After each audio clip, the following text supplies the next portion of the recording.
Over the years, I have received a large number of letters about things that cannot be placed within the framework of materialistic science. People who have witnessed various manifestations of the otherworld write to me. In these letters, I am asked for advice and explanations. And if I can give the first one, then there are problems with the second one. These letters are stored in my file cabinet in a drawer marked Unknown. I use them to bring up for public discussion the topics covered in these messages, said the famous writer Arthur Conan Doyle, who also studied unexplained phenomena.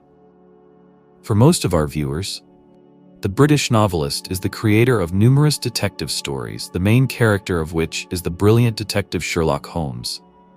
And only a small part of the readers know that the author wrote these crime stories only to earn a stable income, and could not stand the character who made him famous. Conan Doyle appreciated his science fiction works much more. Written more than 100 years ago, they are in many ways superior to modern books and films of this genre. At the age of 34, the writer lost his father. In the last days of his life, Charles Altamont Doyle often told his son that he heard the voices of deceased relatives in his head and saw magnificent pictures of the afterlife. The colorful descriptions of the world that opened before the dying man's gaze shocked Arthur, because his father was a professional artist. After his father's death, the writer decided to seriously study this mysterious area. There is not much talk about this interest of the writer today, but his contemporaries knew about him well. They sent Conan Doyle letters in which they described strange phenomena from their lives, asking the writer to explain them. And although Conan Doyle admitted that such correspondence takes up too much of his time and energy, he believed that he was doing this job for a reason. Conan Doyle said that in this way he struggles with the inertia of his era and tries to get ahead of his time by several centuries.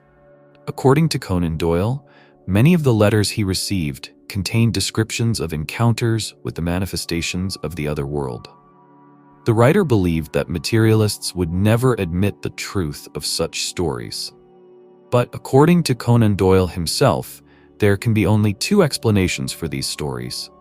Or a person who has a pretty good reputation for some reason wants to ruin it for himself and goes on an aimless deception. Secondly, everything that this person is talking about is the real truth. The writer considered his friend, Mrs. Violet Tweedale, to be one of the truthful people. Due to her position in society and her good reputation, Conan Doyle had no doubts about the honesty of this woman. As the writer was told, for some time Mrs. Tweedale lived in an old London house. One winter evening, she dozed off in her bed and was awakened by a sound that sounded like rustling paper. Since there was no one else in the house, Mrs. Tweedale was alerted by the sound. The woman opened her eyes and saw that a man was sitting in an armchair by a burning fireplace. He was wearing a military uniform that was worn in England during the time of Naval Commander Horatio Nelson, who lived in the 18th century. The man was sitting by the fire and clutching a document in his hand. According to Mrs. Tweedale, the vision slowly disappeared before her eyes. Later, the woman saw this phenomenon more than once. Frightened, Mrs. Tweedale hurried to leave the house forever. The described episode leads me to believe that the person who was Mrs. Tweedale had a will or some other important document in his hands. Perhaps this man, who, judging by his form, lived in this very house 100 years ago, decided to visit his home and appeared before Mrs. Tweedale in the form of a spirit. It can also be assumed that even in the other world, the spirit of this person is haunted by memories of this possibly lost document. And with his thoughts, he sends a posthumous image to that room, explained Arthur Conan Doyle. The writer said that such a case was not an isolated one, and none of them can be explained logically either from the point of view of religion or from the point of view of physics. A similar episode was reported to Conan Doyle by Miss Ray, who was staying at a relative's house. Here she was given a room, which was often empty. That night, Miss Ray was awakened by an indistinct sound. The guests saw a faint glow in the middle of the room. In the center of it was a woman who was rushing around the room and was very excited about something. When Miss Ray described the incident to her relatives in the morning, she was informed that other guests of the house had seen this lady at different times. But since the owner of the house considered himself a materialist, he considered it a great folly to seek any explanation for what was happening. The writer was outraged by this attitude. I don't understand how one can disbelieve such testimony. This kind of distrust could be called scientific caution. But those who understand the true weight of the current evidence see this caution as stubbornness and stupidity. When you think about the importance of explaining such phenomena and compare it with the discoveries of physicists, you inevitably begin to think about the disproportionate distribution of attention to the world of physics and the world of the psyche. A person, not knowing which file drawer to put a document with descriptions of such cases in, is ready to send it to the trash, and it was this tendency that delayed the development of a new science for many years. And here is another case of the appearance of a ghost. He attended the Reverend Charles Vallely home for 3 years, and the priest's eldest son told about it in a letter to the writer. My father's aunt's name was Lee, and she died on August 13, 1905. But on December 25, 1910, shortly after noon, she appeared in the dining room. Dressed all in white, Lee came out from behind the window curtain and walked through the Christmas tree, not only without knocking it over, but also without disturbing any of the toys. After that first visit, she came quite often over the next few months. Her appearance was often preceded by watching on the door and a prolonged growl, usually ending in a howl.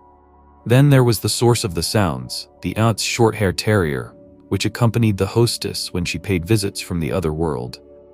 My aunt behaved exactly the same as when she was alive, and she also talked loudly, demanding, asking questions, expressing wishes, and giving orders to the servants.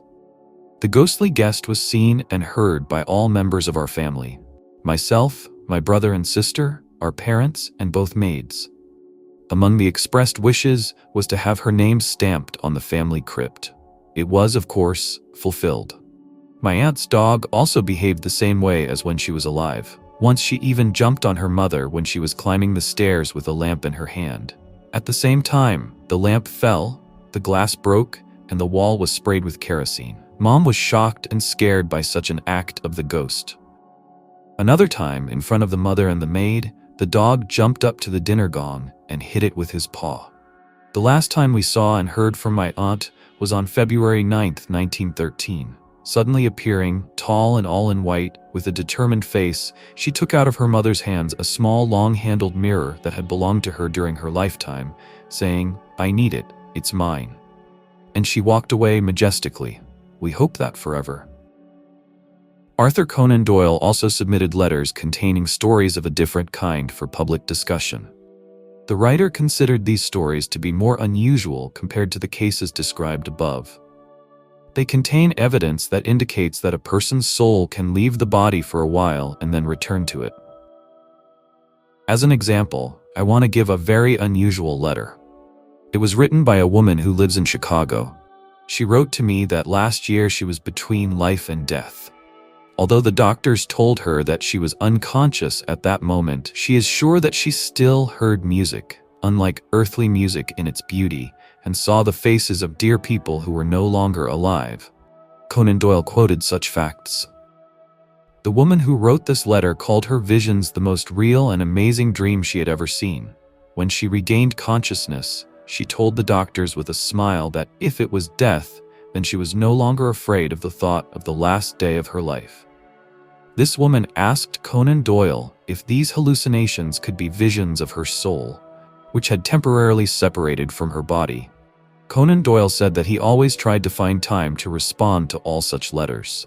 He wrote to this woman that he already had many messages confirming that the temporary separation of the soul from the body was possible, and those who have experienced it no longer know the fear of death.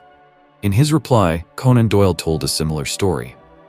But in this situation, the separation of the soul from the body was not due to illness, but due to a strong emotional shock. This story for Conan Doyle was described in a letter by a woman who came to the opera house to listen to Enrico Caruso. During the opera, I was overwhelmed with a sense of delight. At some point, it seemed to me that I had soared upward. I am sure that my soul separated from my body and looked at Caruso, rising above the audience. It was with difficulty that I could bring myself to return. When I opened my eyes, I saw a woman sitting in a chair next to me. She looked at me in horror. She told me that I had been unconscious for several minutes, the woman wrote in her letter. Based on such cases, which are reported to Conan Doyle by his correspondents in letters from all over the world, the following conclusion. In a dream, there is often a feeling associated with those wanderings of the soul, which, in my opinion, can be considered a proven fact. I'm talking about the feeling of flying. It occurs in many sleepers. One man from South Carolina writes, "I'm haunted by a dream all the time. I've probably dreamed 1,000 times that I can move my body through the air in defiance of the law of gravity. I usually just lift my feet off the ground and point myself in the right direction.